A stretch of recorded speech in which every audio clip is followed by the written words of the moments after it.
Bismillahirrahmanirrahim. Assalamualaikum warahmatullahi wabarakatuh.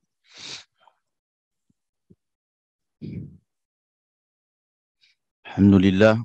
Alhamdulillahirabbil alamin wa bi ni'matihi tatimmus shalihat.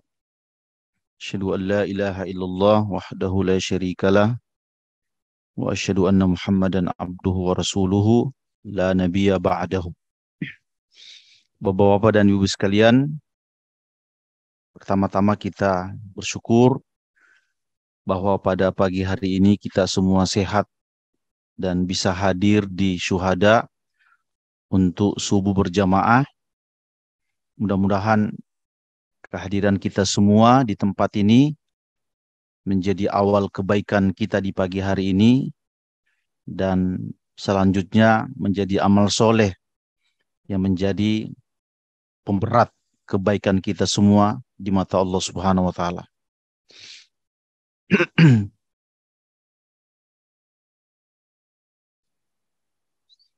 Bapak dan Ibu sekalian yang dimuliakan Allah,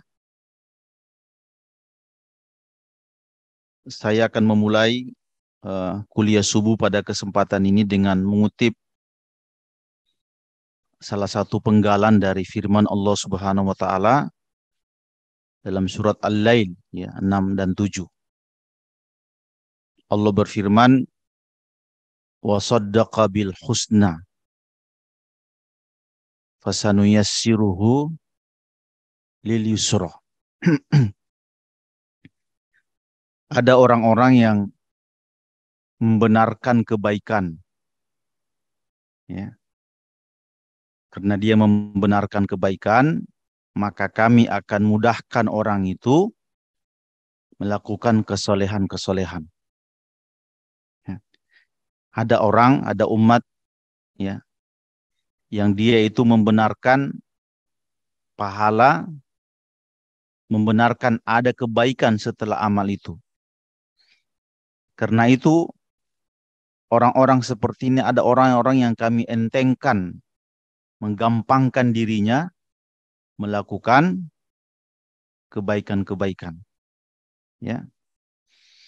Sebagian ulama tafsir, diantaranya Imam Ibnu Katsir, menyebutkan bahwa ayat ini terkait dengan sahabat Abu Bakar As-Siddiq, ya, yang dia ini banyak membebaskan budak-budak, tapi budak-budak yang dibebaskan itu menurut ayahnya Abu Quhafa itu hanya orang-orang lemah dan kaum wanita. Makanya ayahnya sendiri kalau bahasa kita menginterupsi, membetulkan. Kata dia, kalau kau ingin berbuat baik, jangan orang-orang lemah saja yang dibebaskan, tapi cari orang-orang yang berotot dari kalangan budak, supaya kalau dia sudah bebas itu bisa melindungimu, membekengmu, dan memberikan perlindungan kepada dirimu. Ya. Kata Abu Bakar, saya melakukannya itu bukan untuk cari nama, ya, tapi saya melakukannya karena mencari keridhaan Allah Subhanahu wa taala. Ya. Nah, ini kemudian Allah berkata, ada orang-orang yang membenarkan kebaikan. Ya, dari pembebasan budak itu ada pahala, ada kebaikan yang dia harapkan. Karena itu kami akan terus-menerus mudahkan orang itu melakukan kebaikan. Bapak dan Ibu sekalian yang dimuliakan Allah Subhanahu wa taala, ketika orang dientengkan, digampangkan melakukan kebaikan, ya, semestinya harus kita sadar bahwa itulah nikmat terbesar dalam hidup ini. Ya, itu nikmat terbesar dalam hidup ini. Ya. Sebagai contoh misalnya, Bapak, Ibu subuh-subuh ya sudah bangun sebelum azan, kemudian datang ke sini. Ya. Itu kan kita seperti dibimbing Siapa yang menggerakkan kaki kita mau ke sini? Berpikir mau ke sini. Nah, itu nikmat besar. Kita akan rasakan itu nikmat besar karena saat kita membandingkan betapa banyak orang yang disusahkan ya untuk melakukan hal-hal yang seperti ini. Nah, karena itu Allah berfirman, ya, wa ma yulaqqaha illa dzu hadzin azim. Yang begini ini pantas diterima, pantas diberikan kepada orang-orang yang punya uh, nasib yang besar atau punya keuntungan besar untuk akhirat. Kenapa Bapak, ini kita ambilan dekat-dekat ya, kenapa Bapak Ibu dibangunkan pada pagi hari ini? Karena Allah ingin memberikan sesuatu yang besar di akhirat. Ya. Sebaliknya kalau didiamkan saja tidur sampai siang, itu kira-kira maknanya adalah tidak ingin diberikan sesuatu yang besar di akhirat. Nah, wa ma yulaqqaha surat Fussilat ya. Ah, itu tuh ya. Ayat 20, ayat 35. Wa ma yulaqqaha illa zu hazzin azim. Yang begini ini diberikan, dianugerahkan kepada orang-orang yang punya keuntungan besar. Ya. Nah, karena itu kalau kita sambung-sambungkan dengan ayat yang lain ya, dalam surat misalnya surat Al-Ankabut 69. Ya, Allah berfirman, "Walladzina jahadu fina lanahdiyannahum subulana." Orang-orang yang bersungguh-sungguh di antara atau menuju kami, ya, kami akan mudahkan jalannya. Nah, coba Bapak renungi ini. Orang-orang yang sudah bersungguh-sungguh juga menuju kami, kami juga akan mudahkan jalannya. Jadi diawali oleh kesungguh-sungguhan kita, ya, biar Allah nantinya akan memudahkan. Nah, ini tema kuliah subuh kita pada kesempatan ini. Nah, Bapak dan Ibu sekalian yang dimuliakan Allah Subhanahu wa taala, saya ingin menceritakan tentang tema ini bahwa sepanjang sejarah Islam itu ada orang-orang yang kita bisa jadikan sebagai inspirasi bahwa dia itu dimudahkan oleh Allah Subhanahu wa taala melakukan kebaikan-kebaikan. Ya, di ujung-ujungnya sebenarnya Allah menghendaki kebaikan pada orang itu, ya. Karena Sabtu itu kita sering diskusi buku. Saya bawa buku ini nih. Ini buku tebal, Pak. Sekitar 920-an halaman. Ya. Ini namanya judulnya Al-Alfaz. Ya. Saya tidak mau bahas isinya karena memang tebal gitu ya. Tapi saya ingin bercerita tentang cerita di balik karya. Karena saya memang berhubungan langsung dengan penulisnya. Ya, saya berhubungan langsung dengan penulisnya, namanya Mas Duha. Mas Duha itu orang Mojokerto. Ya, bukan orang Arab. Ya. Sekitar beberapa bulan yang lalu ada seorang laki-laki yang datang ke penerbit kami. Ya, orangnya sederhana, uh, pakai baju kaos lagi gitu ya. Tidak ada dalam dirinya itu penampilan seorang penulis, ya kan? Terus saya tanya namanya siapa? Nama saya Mas Duha dari Mojokerto. Ya,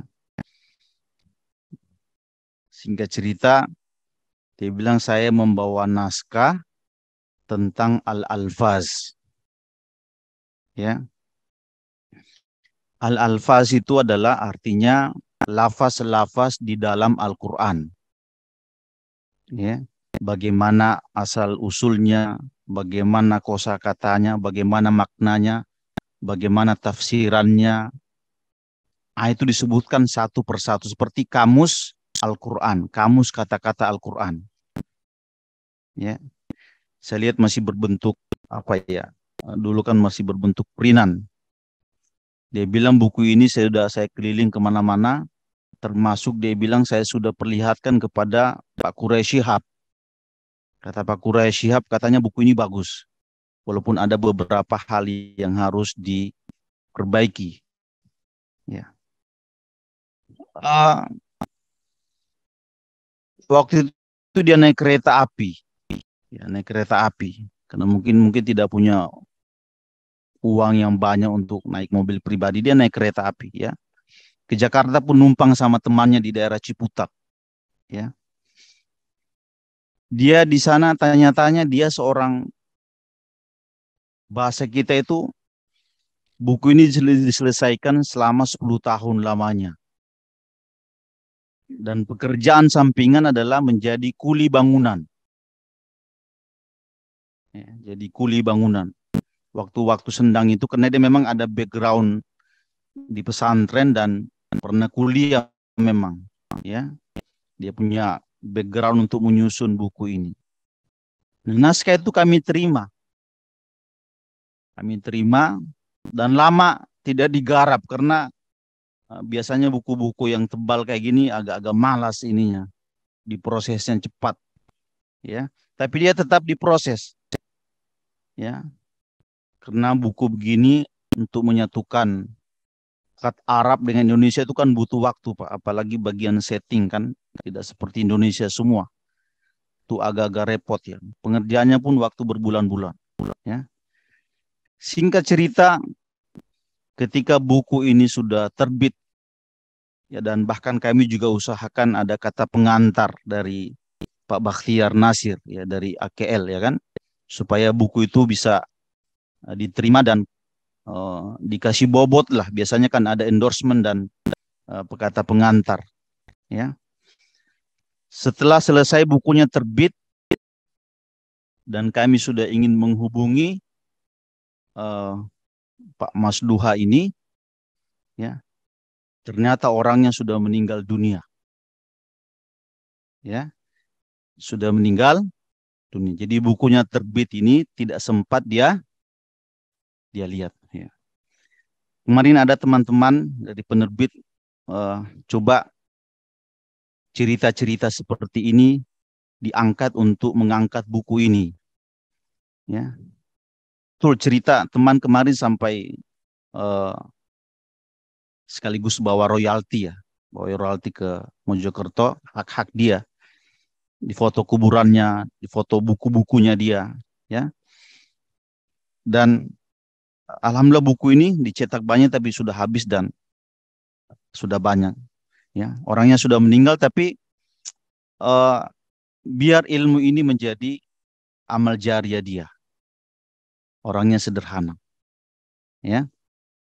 Nah, ini namanya al-alfaz. Tebal kan, Pak? Ya.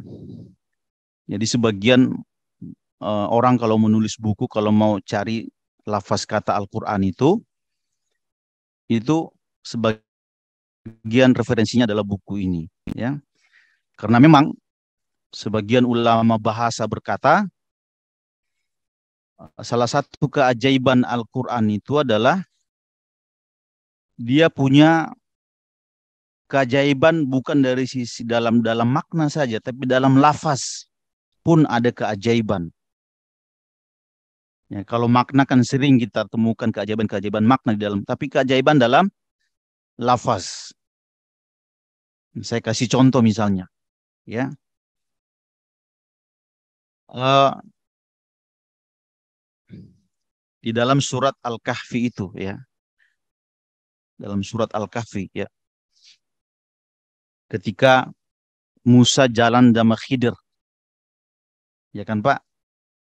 Untuk mencari ilmu, ya. Itu Khidir sempat menenggelamkan kapal, ya kan? Kemudian membunuh anak-anak, ya. Kemudian yang ketiga adalah membangun dinding yang sudah roboh di sebuah kampung. Itu kan Pak, kalau baca surat Al-Kahfi di malam Jumat itu makna itu harus hadir. Ya. Tapi coba perhatikan, Allah berkata, ya, untuk eh, penenggelaman kapal itu, ya, Nabi Khidir berkata, fa'aradtu, saya ingin ketika membunuh anak, Khidir berkata, fa'aradna, kami ingin. Tapi ketika ingin membangun bangunan yang sudah roboh itu, kata Khidir, fa'arada rabbuka, Tuhanmu menginginkan. Siapa yang pernah menelaah ini? Nah, ini hanya bisa dilihat dari keajaiban bahasa. Kenapa dalam satu kata itu kadang-kadang aradtu, kadang-kadang aradna, kadang-kadang arada rabbuka. Padahal semuanya ingin. Ya kan? Karena fa'aradtu yang pertama itu adalah bahwa uh, menenggelamkan kapal itu inisiasi dari Khidir sendiri. Nah, itu adalah sebuah kejahatan. Dan kejahatan itu dia sandarkan kepada dirinya. Saya yang ingin. Walaupun nanti ada maslahatnya kan. Di situ ada pencuri yang harus di. Tapi ketika dia mengatakan fa'aradna, kami membunuh ini, saya dengan Tuhanku itu yang ingin. Karena di balik pembunuhan anak ini, ternyata ingin menyelamatkan akidah orang tuanya. Seandainya anak ini terus hidup, nanti anaknya akan dibunuh. Makanya ada keinginan Tuhanmu dan keinginan saya juga. Tapi ketika pembangunan bangunan yang roboh itu, ya, itu adalah semuanya kebaikan, ya, semuanya makanya Khidir menyandarkan kepada Tuhannya semua. Nah, itu ada berbahasa bahwa kalau kebaikan itu disandarkan kepada Allah semuanya. Nah, itu keajaiban dalam lafaz. Ngerti nggak ini Pak? Yang saya maksud. Ngerti ya? Nah, ada satu lagi nih yang unik, ya, yang jarang diketahui. Masih dalam surat Al-Kahfi, ya, ketika Allah berkata, buat perumpamaan kepada dua laki-laki yang punya kebun, ya kan? Nah, mereka itu kan bersahabat, tapi di ujung yang satunya kufur, persahabatan kemudian putus. Coba Bapak nanti kalau pulang ke rumah, perhatikan khatnya. Perhatikan khat dari kata qala lahu sahibuhu. Sahibuhu yang pertama itu masih nyambung, Pak. Artinya seperti orang bersahabat itu masih nyambung. Iya nggak sih? Kalau orang bersahabat kan tulisannya pun nyambung. Tapi persahabatan yang kedua yang satunya sudah kufur, dipisah. Qala lahu sahibuhu. Perhatikan yang ini Pak, di bawahnya dia, maaf, di bawahnya. Terlihat nggak sih? Sebelumnya Pak Andi, sebelumnya. Turun lagi, turun.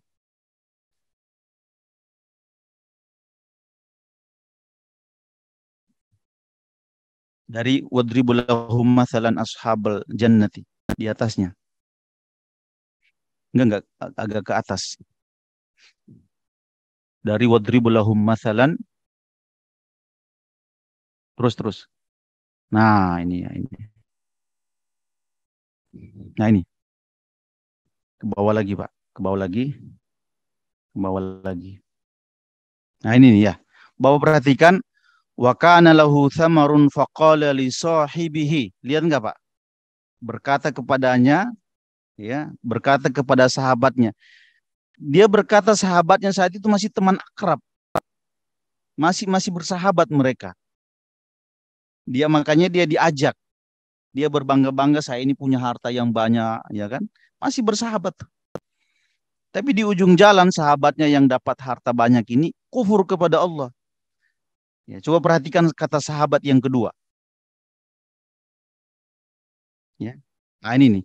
Wa qala lahu sahibuhu. Udah terpisah. Terpisah nggak? Terpisah. Karena persahabatan pun sudah terpisah. Nah itu lafaz dalam keajaiban makna dalam lafaz. Nah itu coba renungkan bagaimana seperti itu dalamnya Allah Subhanahu wa taala. Nah, itu kita bisa temukan dengan membaca kitab-kitab alfaz seperti ini, Bapak dan Ibu sekalian. Ya, saya tadi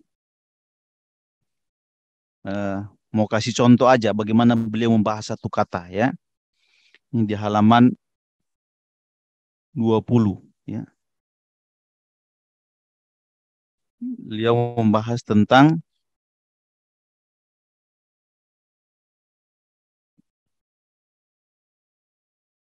ya ini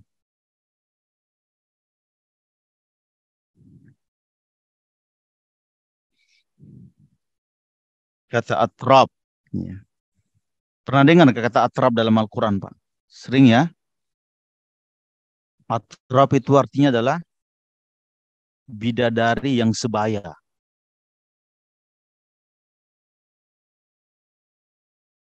Nah, semua memandang ke Pak Dadang ya.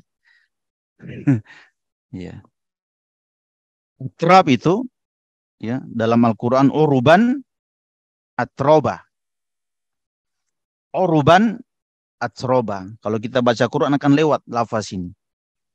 Apa artinya kata urub? Urub itu adalah gadis yang, mohon maaf nih ya, ini yang baru tumbuh buah dadanya. Seperti buah delima yang keras. Nah, itu namanya urub. Ya. Gadisnya puncak-puncaknya di situ. Nah, bidadari surga begitu usianya. Tapi dia adalah atrab. Atrab itu harus sebaya dengan pasangannya. Kenapa bidadari harus tidak boleh usianya terlalu berjarak? Yang satu misalnya 15 tahun, yang satu 70 tahun. Karena nanti tidak nyambung komunikasinya. Ada ada hal-hal psikologi yang harus dipertimbangkan. Nah, itu namanya atrab. Atrab itu kata penulis Mas Duha. Ini adalah jamak dari tirbun. Ya, ya. Beliau berkata bahwa Imam Al-Arraqi menjelaskan kata atrab adalah bentuk jamak dari tirbun, artinya bidadari-bidadari yang sebaya umurnya. Sehingga tidak terjadi kecemburuan di antara mereka. Ya. Dan untuk yang seperti ini kita temukan dalam ayat yang lain dalam surat As-Sod. Wa indahum qasiratu tarfi atrab. Nah, itu kan itu saya ingin contohkan tadi bagaimana beliau menjelaskan satu uh, kata ya. Ya, kalau ini kan kepanjangan ya Pak ya, ya kan? Tapi saya kira sudah contoh bagaimana apa namanya? Cerita di balik karya. Nah, coba kalau kita kaitkan ayat ini karya ini dengan uh, ayat di atas itu ya. Ada orang-orang yang uh, dimudahkan, dientengkan dirinya untuk melakukan kebaikan ya. Dan ini tidak diberi kecuali oleh orang-orang yang mendapatkan keuntungan besar. Ya. Keuntungan besar. Makanya kata orang Pak ya, untuk dunia literasi itu, di dunia ini ada dua orang yang paling baik. Yang pertama adalah orang yang menulis sesuatu. Ya. Tapi dengan tulisannya ini orang bisa berubah. Orang bisa dapat ilmu. Yang kedua adalah orang yang melakukan sesuatu. Karena dia melakukan sesuatu, dia pantas ditulis. Ngerti nggak itu, Pak? Ya. Nah, kerjakan sesuatu. Biar nanti orang-orang setelah kita akan cerita. Tidak diminta dia cerita nulis sendiri. Orang-orang dulu itu tidak pernah mereka diminta ditulis sejarahnya. Tapi sejarah yang membutuhkan mereka untuk ditulis. Ya. Pilihan orang-orang dulu adalah menulis. Ya. Hari ini kita baca kitab Riyadhus Shalihin, ya, baca misalnya Minhajul Muslim. Betapa orang banyak kenal hadis, punya manhaj, dari membaca buku-buku yang seperti itu. Ya, nah, karena itu memang kemudian dunia literasi ini menjadi pilihan sebagian orang. Ya, ini satu. Yang kedua, nah, insya Allah dua cerita ya Pak ya untuk inspirasi pagi. Saya dengar kisah ini dari Syekh Soleh Al-Magamsi. Beliau ini salah satu, eh, bukan salah satu, bahkan imam Masjid Kuba di Medina. Kalau Bapak search di Google itu Soleh Al-Magamsi keluar nama beliau. Ya, ya dia cerita pernah ada sebuah masjid di Amerika. Masjid itu adalah punya orang-orang imigran. Biasanya Pak orang Afghanistan, Mesir, biasanya punya masjid sendiri. Ya kan karena mereka harus ibadah buat masjid. Awalnya tempat itu adalah dibangun punya orang Yahudi, sebuah tempat besar punya orang Yahudi. Ya. Karena setiap waktu waktu terus berjalan, itu orang semakin rame berjamaah. Ya. Jadi jumlah yang sholat itu semakin ramai. Nah, si Yahudi ini ekonominya jalan nih. Ya, orang semakin ramai berjamaah, ya biaya apa namanya bangunannya itu harus semakin dimahalkan. Ya. Sementara uang mereka itu terbatas saat itu. Ya. Tidak ada pikiran apa-apa. Sampai kemudian di bawah masjid itu ada seorang laki-laki Mesir. Dia itu hanya jualan kue, Pak. Jual kue di di bawah masjid itu. Ya. Dia datang kepada pengurus masjid. Dia berkata, ini ada nih beberapa hasil uang saya jualan dagang lah. Dagang kue-kue kecil, kue-kue harian gitu ya. Nah, saya beberapa ini ya, saya sumbangkan untuk masjid ini. Tujuannya adalah bangunan ini kita beli. Jangan kita ngontrak terus. Tapi dia kasih awal mungkin 50.000, 100.000 untuk membeli bangunan yang mungkin miliaran. Nah, banyak jemaah saat itu yang underestimate seperti merendahkan. Masa uang segini bisa beli bangunan punya Yahudi ini? Gak mungkin, mustahil. Ya. Tapi Bapak dan Ibu tahu semua bahwa ternyata uang yang jumlahnya sedikit tadi ini menjadi wasilah semua jemaah mengeluarkan sumbangannya, dan sampai hari ini kata Syekh Al-Magamsi, bangunan itu sudah menjadi milik kaum muslimin. Ya.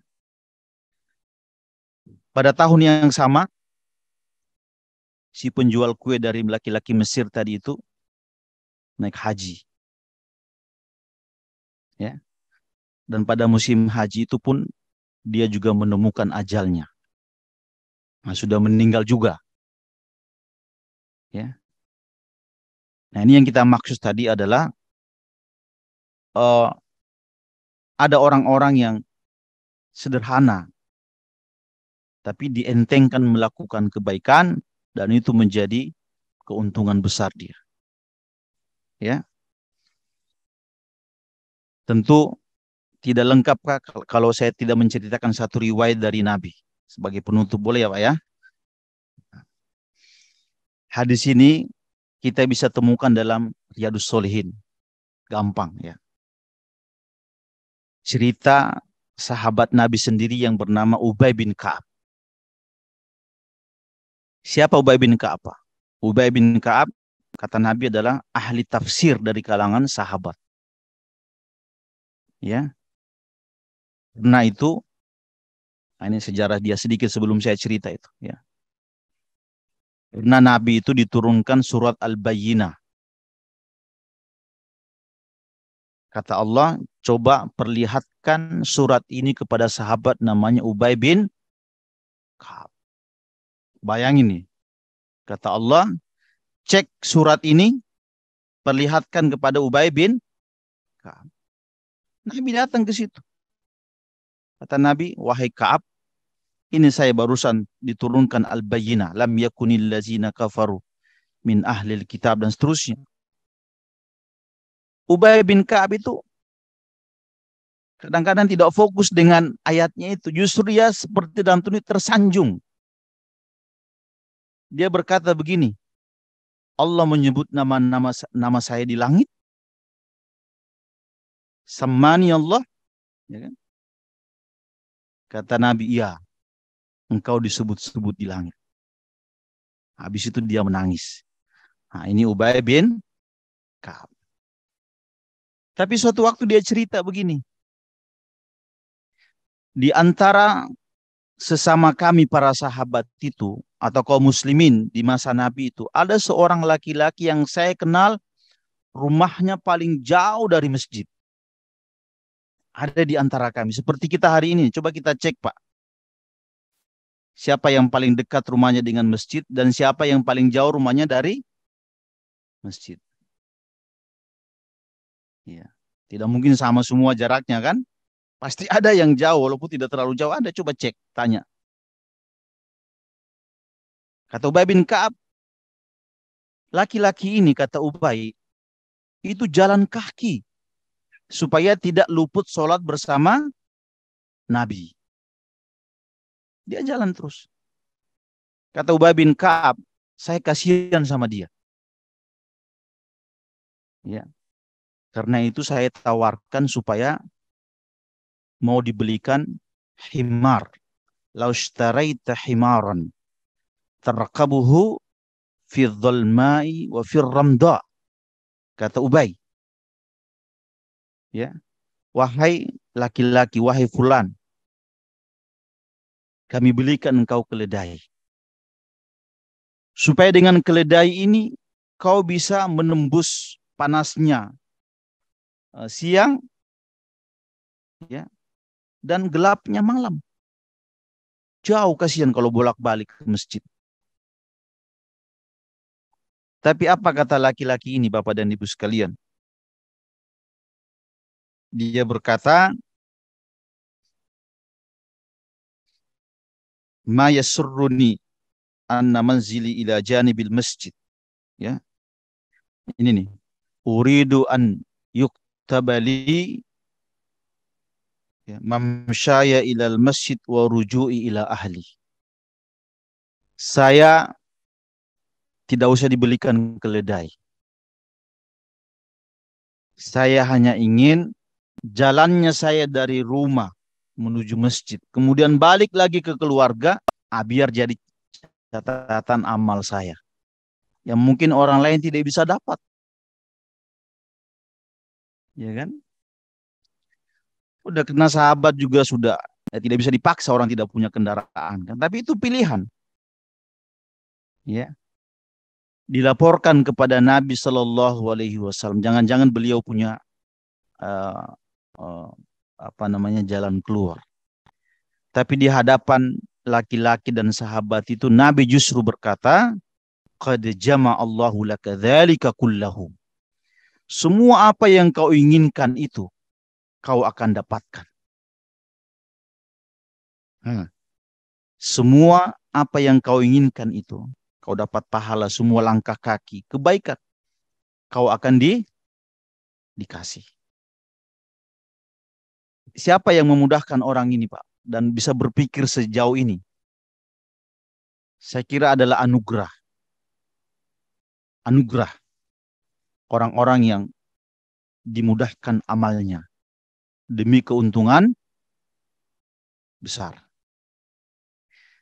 Saya dulu beberapa kali pernah ngajar masjid di belakang Persahabatan setiap subuh dulu sebelum di sini. Senin sampai Kamis dulu ngajar kitab Riyadhus Shalihin. Saya tuh kalau ke sana, Pak, ada seorang kakek-kakek nih. Saya selalu lihat dia kalau mau sholat subuh itu harus naik angkot. Saya nggak ke sana lagi, saya nggak lihat. Tapi saya bilang orang tua ini hebat juga ya. Dia mau sholat itu harus keluarin biaya. Harus mau berjalan, harus melewati. Dan itu tidak sekali dua kali. Nah itu. Ya. Wa saddaqa bil husna wa sanuyassiruhu lil yusra. Karena dia di balik itu dia membenarkan ada sesuatu yang lebih hebat dari di balik sholat subuh itu. Nah, kita butuh keyakinan seperti itu. Kita benarkan dulu. Nah, kita akan mudah melakukan. Masalah membenarkan kan pekerjaan hati yang dibangun oleh ilmu. Iya kan? Kenapa orang-orang itu orang-orang yang berani mati, Pak, berani berkorban ngasih tidak punya apa-apa. Nah, dia wasaddaqa bil husna. Dia meyakini ada kebaikan yang lebih hebat di balik amal itu. Sehingga menjadi tenaga setelah itu. Saya di kampung di waktu SMA. Ini cerita-cerita ringan, Pak. Dulu saya tinggal di Toli-Toli dulu. Di Sulawesi Tengah. Itu kan kampung banget lah. Cuman pohon kelapa apa semua. Ada masjid yang bunyi satu itu pasti menguasai desa tuh, Pak. Udah nggak ada lagi bunyi yang lain. Tapi waktu itu saya rekam betul ada seorang Pak Haji. Ya, saya masih tahu namanya, Haji Sirri namanya. Dia itu setiap subuh jam 4 itu ngambil senter, Pak. Senter tuh. Senter dulu modalnya orang tua itu cuma senter di tempat tidurnya tuh. Itu ya kalau dia jalan lewat sawal, dia di bawah pohon kelapa, dia matikan, dia hidupkan. Dia matikan. Kalau sudah, kalau kita pakai senternya lain terus boros namanya tuh, Pak. Ya kan kadang-kadang jarak berapa nyalain lagi, hafal jalan. Penggunaan senter ada caranya kan. Tapi senter itu yang dia pakai mitra dia beribadah. Dia saya lihat nikmat banget hidup orang kayak gitu. Ya, ya kan? Nah, kita bertanya apa yang bisa menggerakkan ini semua? Nah, kita kembali kepada firman Allah yang tadi itu, ya. Walladzina jahadu fina lanahdiyannahum subulana. Kalau ada kesungguh-sungguhan, biar Allah yang memudahkan setelah itu. Nah, coba bangun kesungguh-sungguhan itu, insya Allah nanti kita akan lihat banyak kebaikan-kebaikan. Ini saja sedikit yang bisa kami sampaikan dari buku sampai cerita-cerita ringan-ringan tadi. Hadanallahu wa iyyakum ajma'in. Assalamualaikum warahmatullahi wabarakatuh.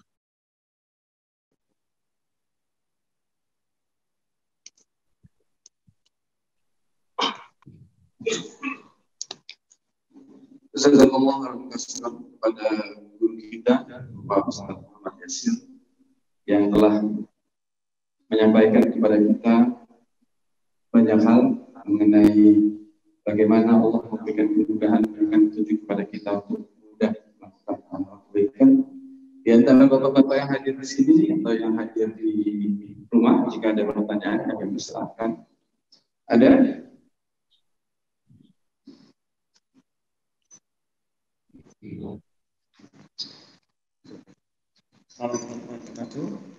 Salam.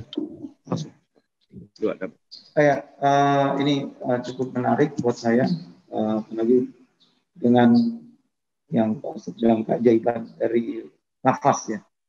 Cuma saya pertanyaan saya Pak Ustaz, Al-Quran itu kan diturunkan secara verbal dari kepada Nabi. Allah menurunkan yang dia sampaikan itu selalu dengan verbal. Allah tidak menurunkan dengan tulisan gitu ya. Pertanyaan saya bagaimana caranya ya ini menjadi apakah penulisan bagaimana dari verbal karena sahabat Umar kemudian dituliskan di Rahman sahabat. Nah ini pertanyaan saya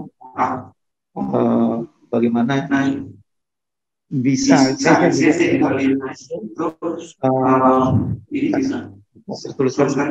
dari verbal kemudian bisa dituliskan sekarang di seperti ini. Terima kasih.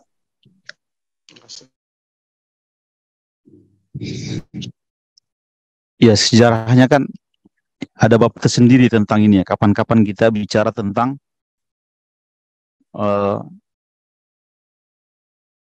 sejarah penulisan Al-Quran gitu ya. Tapi yang jelas Al-Quran itu dikumpulkan sebelum dia turun dalam Lauhil Mahfuz. Allah berfirman innahu dalam surat Al-Buruj ya. Fi lauhin mahfuz. Sesungguhnya dia itu maksudnya Al-Quran ada dalam Lauhil Mahfuz, dijaga. Ya. Nah, dia diturunkan ke bumi itu melalui peristiwa-peristiwa. Ya, makanya turunnya tidak sekaligus kan. Ya, ada peristiwa ini turun ayatnya, peristiwa ini turun ayatnya dan seterusnya. Ada masa-masa para sahabat dulu dilarang menulis selain Al-Quran karena khawatir bercampur baur antara hadis dengan ayat-ayat Quran itu. Tapi yang jelas satu hal yang perlu saya ingin sampaikan ya, bahwasanya Al-Quran itu turun berdasarkan bahasa-bahasa kaumnya. Al-Quran itu kadang-kadang lafaznya turun berdasarkan bahasa kaumnya. Contoh misalnya Pak, contoh ya, ini tidak mungkin terjadi. Kalau Al-Quran ini turun kepada orang Betawi, mungkin sentuhan-sentuhan kultur bahasa itu ada nilai-nilai Betawinya. Karena dia turun di bangsa Arab yang memang terkenal dengan ketinggian sastranya. Makanya kita bisa pahami dari situ. Contoh misalnya kata fatir. Ya. Dalam Al-Quran kan ada surat fatir yang Pak? Ya kan? Para sahabat dulu tidak mengerti apa kata fatir. Ya, sekelas Ibnu Abbas yang fasih berbahasa Arab, itu nggak kenal fatir itu. Sampai dia kemudian berjalan ke sebuah padang pasir. Di situ ada dua laki-laki yang berdebat tentang siapa pemilik sumur itu. Ya. Pemilik sumur itu siapa? Berdebat tuh, ini sumur saya. Enggak, ini sumur saya. Yang satu berkata begini, ana fatir. Saya fatirnya sumur ini. Artinya penemu pertama, pemilik pertama. Nah, jadi fatir itu adalah Allah yang maha melakukan pertama sekali sebelum yang lain melakukan. Nah, itu fatir. Dari mana diketahui fatir itu? Bukan dari para sahabat. Nabi menjelaskan dari bahasa itu. Contoh lain lagi Pak, ini Pak Mas Duha ya, tulis di buku ini. Dia bilang salah satu yang harus dipahami oleh umat Islam ketika baca Quran itu adalah bahwa bahasa Al-Quran itu terambil dari kebiasaan orang-orang Arab ngomong. Contoh misalnya gini Pak. Kalau orang Arab itu ngomong, yang awal diawalkan, yang akhir diakhirkan. Ada susunan katanya.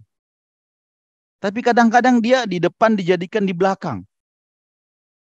Contohnya apa? Misalnya, semestinya ayat itu adalah na'budu iyyaka.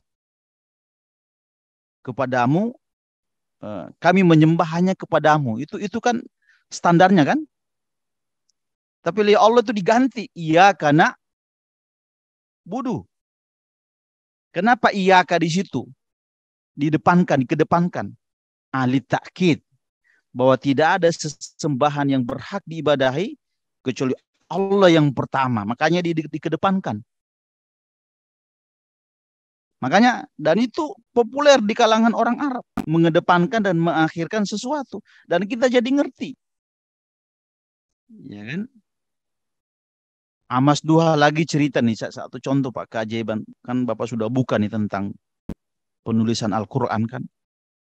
Misalnya Allah berbahasa semestinya gini. Orang kalau berbicara itu yang namanya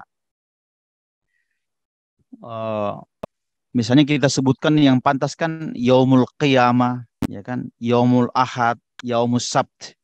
Itu kan setelah kata yaum itu mestinya isim, kata benda kan yang cocok ya. Ya enggak sih?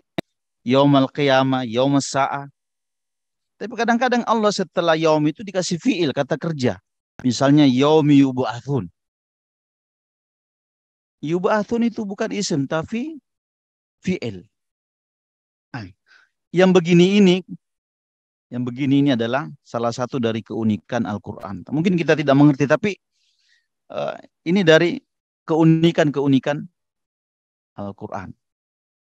Ya, nah kalau sejarah penulisannya saya kira nanti terlalu panjang ya, tapi nanti kapan-kapan kita hadirkan satu bab khusus untuk itu.